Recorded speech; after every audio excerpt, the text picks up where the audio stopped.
and Philadelphia has it.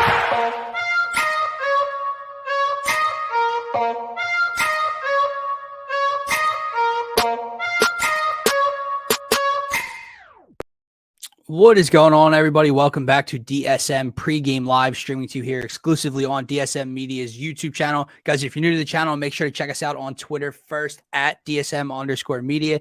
Hit that follow button. We greatly appreciate it. And while you're over on the page, make sure to check out the link tree in our bio. It'll take you to every social media platform. We are available on Instagram, Facebook, TikTok, all that good stuff. But most importantly, the YouTube channel. It's where you can catch all of these DSM pregame lives, and it is also the best spot to get your thoughts, comments, and questions pulled up on the screen to be interactive throughout each and every one of our shows. I'm your host here, Dylan Davis. You can find me on Twitter at DylanJD98. To my right in the co-host chair tonight, my man George Ryder at _George Ryder. Phillies 0-3, swept in Texas by the Rangers to start this young 2023 campaign. One of only three winless teams on the year, as you just pointed out to me again, George, because we love talking about all the negatives, right? But my man, they head to the Bronx tonight to take on nasty Nestor Cortez and the New York Yankees. How important is it for the Phillies to come away with a win tonight and not slide to 0-4 on the season? Very important for my mental health, at least, because if I see 0-4 on the standings, that's gonna be really sad. It's gonna hurt. It's big. What's up? It's big. Starting off 0-3 was that was like a horrible series all around, leaving runners on base, and just game 2 was an absolute shit show. Game 1, getting to DeGrom early. It's the 4th inning. I turn to my right and I tell my friend, this is going to be the greatest day at work tomorrow ever. I'm going to be smiling the entire time, and we lose that game. So it's a big series coming up here. We have to get a win tonight. It'd be awesome.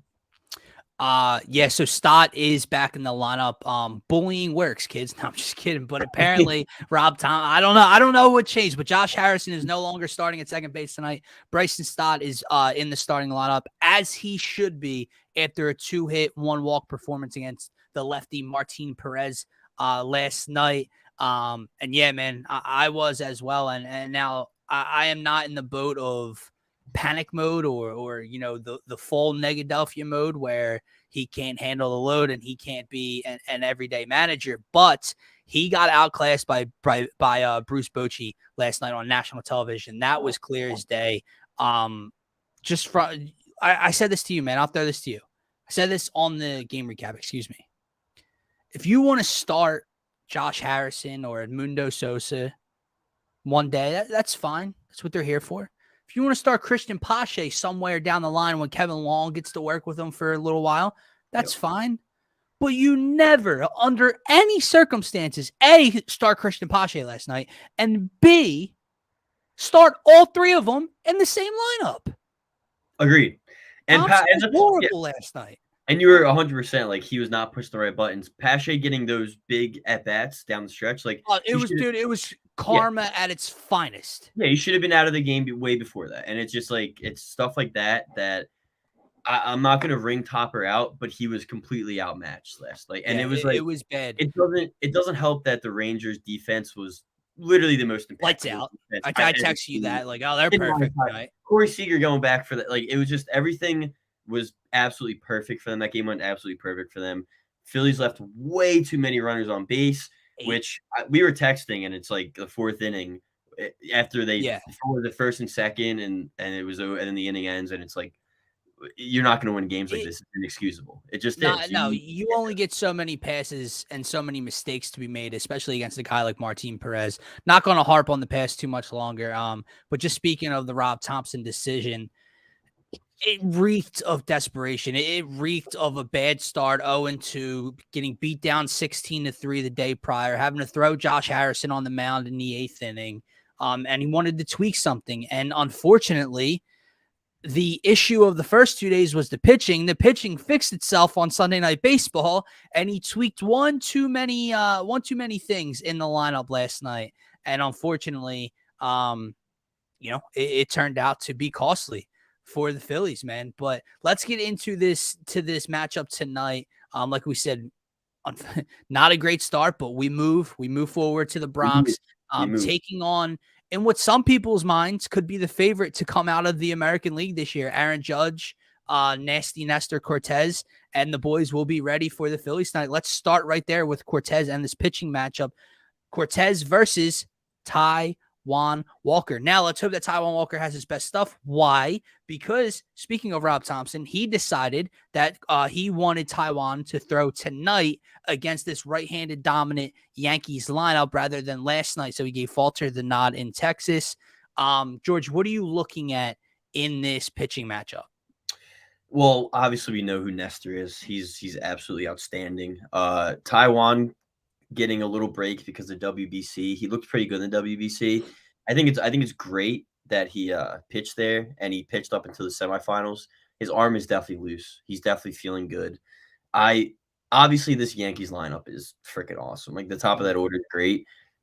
I was pretty good too. It's gonna be a freaking battle. Nestor's nasty. He's got great stuff. Taijuan needs to be on his A game, as you said. This is his first start as a Philly, which is kind of a big deal. I feel like him coming in, new city, new team, it's a very big start for him, especially down to an 0-3 start. You're going into the Bronx trying to get a win. It's going to be – I'm expecting a pretty good pitching matchup. The Phillies don't make any sense this year, so I could 100% see them shelling Cortez, which is the funny part. I'm excited. I obviously – maybe not a pitching battle, as we'll see with our best bets, but it's gonna be definitely a very interesting game. It's one of the best games on the schedule tonight, to be honest. Yeah, I'm going to start with the Phillies guy on the bump, and I'm going to start with Taijuan Walker here, man. You and I did a season preview show, a season outlook show. I did the same thing with Hembo, and one of our questions was, who is your main X factor? The others, right? You can't answer Trey Turner, Zach Wheeler, anything like that. He is my X factor, Taijuan Walker, that is. This is an incredibly important start right out of the gate for him in Yankee Stadium versus probably the most storied franchise in baseball, a team that, like I said, some think can come out of the American League. We're 0-3, coming off a sweep, craving a win. Can Taijuan Walker battle with an all-star in Nestor Cortez and help the Phillies come away with a win tonight? I said it 2 weeks ago, and I'll say it again tonight, man. You are going to need meaningful outings and meaningful games from Taijuan Walker this year. I had no idea I would be talking about the fourth game of the season and his first start, but here we are. And I got to say, I like Jason's line, and I think it's probably somewhere around there. I think Walker can get you through 6. If he only gives up 2 through 6, that is a great day at the office. And I'm looking for a big night out of Taijuan Walker because, quite frankly, man, the Phillies are starving for it. Yeah, I think they're kind of feeling the heat now. You come off of a World Series appearance, and then you come in with all the hype in the world, and you start 0-3. There's got to be a decent amount of pressure on Walker, and obviously it's Game 4 of 162.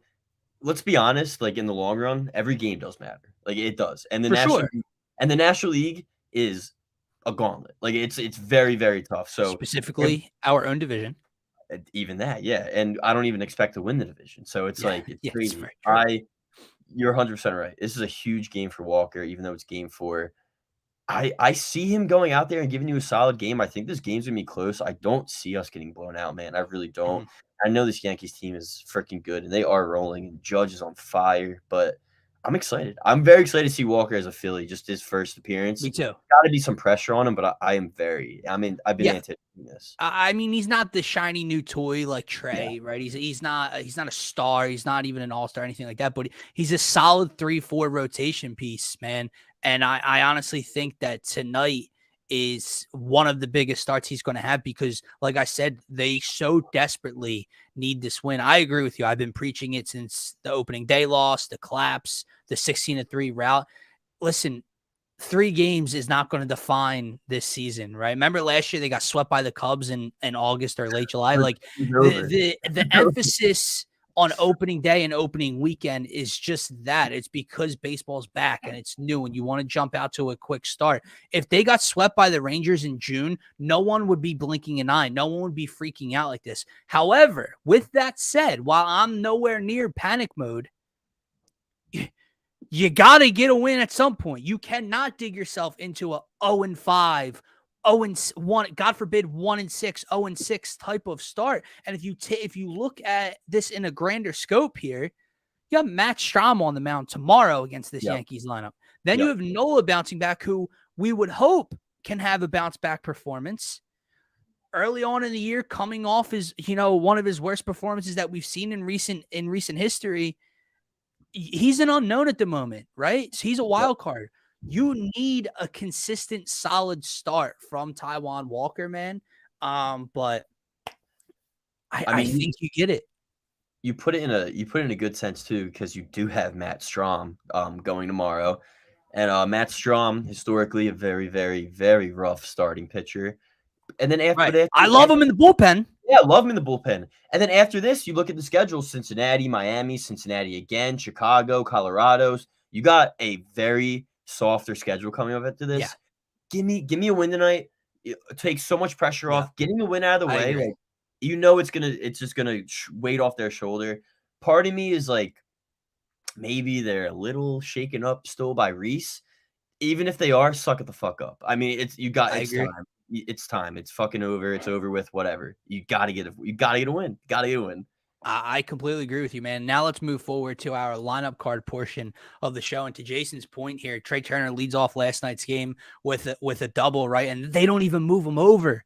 Schwarber, K, JT pop up just outside of third base, right? Costi walks, Bohm ground out or struck out or whatever the case is. I feel like he ground out the third base as well. You cannot waste his ability to set the tone. And as much weight as we are putting on Taijuan Walker's shoulders tonight, because he needs to be special. Bailey Falter wasn't special, but Bailey Falter was as solid as they come last night. And you lose that game 2-1. So it doesn't just fall on his shoulders. The lineup needs to step up as well. So here is your Philadelphia Phillies Game 4 lineup on the young season. Trey Turner at shortstop leading off. Kyle Schwarber back in left field in the 2-hole. JT catching, batting third. Costi in right field and cleaning up tonight. Bomer DHing, batting fifth. Hall back at first base tonight against the lefty, batting first. So Edmundo Sosa batting seventh at third base. Stott back in the lineup batting eighth at second base. And then Brandon Marsh, again, another lefty on lefty matchup here that Topper is normally very hesitant with, a la last night. In center field batting ninth. What are your thoughts on tonight's lineup? A lot better looking than last night. A lot better looking last night, and I love it so much more with Stott in the lineup. We had a whole thing like we're gonna rant about this because there's no reason to bench Stott at this point. He's been absolutely on fire. I have no complaints about this lineup tonight, if I'm being honest. Yeah, I know it's a little different. Costi, Bohm, Hall. I really don't have any concerns with this lineup. And the way that Castellanos has been swinging the bat recently, like he has looked very solid. Bohm has been absolutely incredible, as we know. I have no issues with this lineup tonight. Do you think now? Obviously, in games 3 and 4 of the young season, it would be hard to imagine against back-to-back lefties, Thompson would hinder the lineup as greatly as he did last night on back-to-back nights, right? Like you didn't expect to see Pache out there again. You didn't expect to see, whatever the case may be. But do you think the poor performance last night from the replacements was kind of a wake-up call to him, was kind of a sign to him where he needs to give Derek Hall semi everyday, starts? He needs to give Brandon Marsh a longer leash versus lefties? Yeah, I do. Because you look at it last night and it was just absolutely horrendous. But let's be honest, like you need to find out by All-Star break if Hall is going to be the guy at first base. Like you have to find out what you're going to do. You have to pretty much piece it all together at a certain point, right? And because there is a lot of options out there for first baseman. Jason mentioned in the comments earlier, like CJ Cron out there in Colorado, they're probably going to be. Bro, stop I know. They're going to be terrible, and they're going to be sellers again. They're a horrible franchise. Yeah, at 100%. If he is going to be the replacement for Reese, he needs to play consistently. Like there's no reason to take him out. I'll take you a step further. You focused on Derek Hall at first base, and I agree with Jason and yourself, but I'll go further and I'll say Brandon Marsh is the lefty that needs to play every day. You got him on a bargain of a deal if he can continue to play at this level that he had, that you saw him in the second half of last year and very early on, on opening day this year, what Kevin Long has been able to do with his swing and his approach and all. You need to give him a longer leash, man. He is, for what seems right now, your future center fielder. So I don't like. There's no need to keep him on a platoon, man, and especially not with Christian Pache. Like, even if Matt Vierling was still here, I wouldn't love it. But my God, you can't do it with Pache. You need Brandon Marsh to get these at bats. Absolutely, this is exactly what you did. He's not a platoon player. He's not. He's a starting. I know. You traded Logan O'Hoppe, who was blocked by JT. I get that, but like, you traded one of your top 5 or 6 prospects for this guy, and you're going to use him as a platoon center fielder. And you look at Marsh's like splits as an Angel, and you look at him when he comes to Philly and progresses as he's working with K Long more. Dude, this guy is a very, very good glove, and he's a very, very solid at like batter. He's at the bottom of your lineup. Like it's a great piece. In my opinion, he needs to play every single day. Yeah, no, I agree with you and Jason here. I broke it down on the game recap as well, man. I get the speed and the upside in center in a young guy like Christian Pache, but Marsh does the same thing. He's a plus in the field. He's got speed, and it was funny. The broadcast kind of brought up the fact that Marsh got put on the bench last night for Pache against the lefty, and one of the announcers mentioned, I guess the Phillies don't think he can be any worse than Marsh. You better reverse that. Brandon Marsh can't be any worse versus lefties than what Christian Pache put on display last night. That is the bottom line right there, man. So it's good to see Stotts back in the lineup. I like Sosa at third after his performance last night.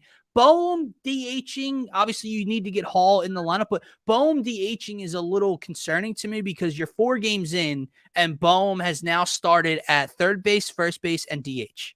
Yeah. You got to get some form of consistency for the kid if you're going to be swapping him around in the infield. 100%. I agree with you on that too. Lastly, probably with this lineup, Costi DHing. Obviously did it last night, but he's back in that spot again with Hall in the lineup. What do you make of that? Do you think it has to do with his first 3 games with the plate discipline? And you said he's DHing? No. Oh, my bad. Batting cleanup. Oh, okay. All right. Yeah, no, I actually don't mind Costi in the cleanup spot right now. I don't either. Yeah, like he's been hitting well too. At least what was it before last night? I think he was hitting like 410 before last night's game. Yeah. Yeah, I think he's still hitting for close to 400. 380 something. It looks better. It looks like he's very, very back. He's walking. He's laying off pitches. His plate discipline. His eyes look so much better. He's not swinging at sliders in the other box. Maybe once in a while, but it's not consistent. I've been very, very happy. The one guy like that he needed to perform this year, it was Castellanos, and so far, so freaking good. So freaking good. All right, George, let's take another look at this. One last look at this lineup, I should say. Give me your standout star for this Phillies lineup if they are to be successful and get their first win in the Bronx tonight. Nick Castellanos. Cleanup position. I am the only reason I say that is because I don't want to say Turner. I think he's going to get his. He will be, if he's on base, he's going to get his. The guys in front of him obviously have to perform. But if Costi gets on base for you to start an inning, you got Bohm, you got Hall, you got Sosa next. I mean, Bohm and Sosa have been absolutely awesome. I think if Castellanos has a great game, he gets on base, there's a very good chance that this bottom of the order can somehow get to Nestor. We can get some runs because at the top of the order, you kind of expect them to do their job at a certain point, especially the way Trey's playing. And as even like Schwarber, I expect him to have a game tonight. So I'm going Costi. I think him in the cleanoff spot's a big spot for him. Nice little segue at the end of your rant there. Kyle Schwarber is my star of the game. And to Jason's point, it's Yankee Stadium, man. It's a short porch. I have the same exact feeling. I think he does.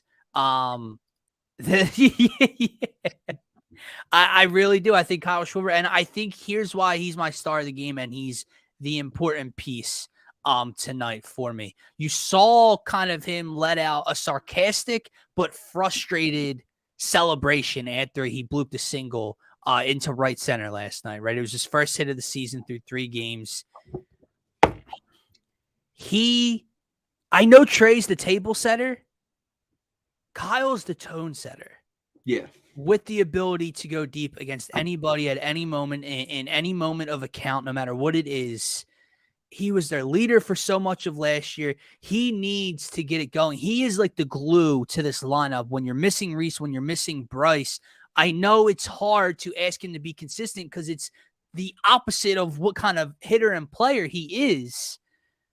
But you need Kyle Schwarber to show up tonight, man. You need that leader, not only in the clubhouse, but on the field in the batter's box tonight. And I think you get that. I think you get a Kyle Schwarber home run tonight over that short porch. We're going to shore bomb tonight? I think so. I think so. We don't even need all that. We just need a hit. So. That we do. So speaking of segue. your best bet segment of the night. As you can see, our record down below, 3-6, not too pretty on the year. However, when you're going with strictly Phillies bets to start the year through 3 games and you see that they are 0-3, there's some not a lot of money being made in terms of team totals, in terms of money lines, everything like that. Of course, at the last moment last night, I take Trey Turner for 2 bases off the list and insert Alec Boehm because he was 7 for 13 against Martin Perez. What does Trey do? Doubles the lead off the game. Boehm hits a single, but we are switching our luck around tonight. George, I have a prediction for you. Let's hear it. That season record will be 6-6 come tomorrow. We're getting a clean sweep tonight. And guys, if you look at the top of our sheet here, you have Taijuan Walker over 4.5 Ks plus money. That's juice right there. Plus 100 for Taijuan Walker, 4.5 Ks. I believe it was his average per start last year was right between 4 and 5. Yeah. I think with an aggressive lineup like you have with the Yankees, you can get some swings and miss. And I think, quite frankly, to Jason's stat line and what we talked about with Walker earlier in the game, I think he's going to need that number to be successful tonight against the Yankees, and that would equal the Phillies being successful. So Taijuan Walker over 4.5 strikeouts at plus 100. Go to number 2. I was leaning Phillies team total because I'm just that optimistic about tonight for some reason. But George, he's hesitant. He likes the team. He likes the total in the game to go over 7.5 runs at minus 105 on DraftKings Sportsbook. I would say it seems weird, right? It seems weird to say a guy like Nestor Cortez and we're predicting Taijuan Walker to have success tonight. How's that total reaching 8+? Weirder things have happened so far this season. So I like the over 7.5 here for the game. And then lastly, if I think he's going deep, you bet your ass I'm taking him to get a hit tonight. Kyle Schwarber over half a base. So 1+ base for Schwarber tonight at minus 135. You're going to have to eat some juice on this one, but I mean, come on. Come on. I mean, first single last night, it's come on. Yep. Those are your best bets tonight. I love the card. Love the card. 6-6 after this one. Jason, appreciate it. George, with that said, do the Phillies start 0-4? Or do the Phillies get their first win of the 2023 season tonight? Phillies get their first win of the 2023 season tonight. Phillies win this game, and they win this game. They win this game 6-4. There's going to be some late scoring in the game after Taijuan fans 10 in 5 innings, and then we get a nice little 6-4 victory for the Phils. Yeah, man, I'm with you. I refuse to. I'm going down swinging with this team one way or another, and the Phillies are going to get a win tonight. I was just thinking about our best bet slip and the fact that if I'm picking them to win and we need 8 runs, that means our Fightins need at least 5 for both to be true. I like your score of 6-4. Some way, somehow, they're going to get to Nestor Cortez in this Yankees bullpen. I'm going with a Phillies W of 6-3. Hits the over. Hits the over, hit on the money line. They're big dogs tonight, bro. I think they're plus 150, I think. Plus 150 tonight, yep. The Yep. disrespect. Listen, That's- I get it. They're 0-3. The Yankees are people's favorites in the AL right there with the Astros. I understand it. Not tonight. Taijuan Walker, Kyle Schwarber, Nick Castellanos, they come into the Bronx, they put their foot down, and they come away and walk out of there with a win tonight, and that will get the ball rolling. Guys, I will be back with you here on DSM Media by noon tomorrow with your game recap number 4 on the young season. If you're new to the channel, don't forget to check us out on Twitter at DSM_media. Hit that follow button first and foremost. We greatly, greatly appreciate it. Also, while on the page, make sure to check out the link tree in our bio. It'll take you to every social media platform we are available on. Don't forget to turn on notifications. Hit that subscribe button on the YouTube channel. It's the best spot to get your comments pulled up on the screen with us here on each and every one of our shows. For myself, for George Ryder, ring that bell and have a great rest of your Monday night. Go Phils.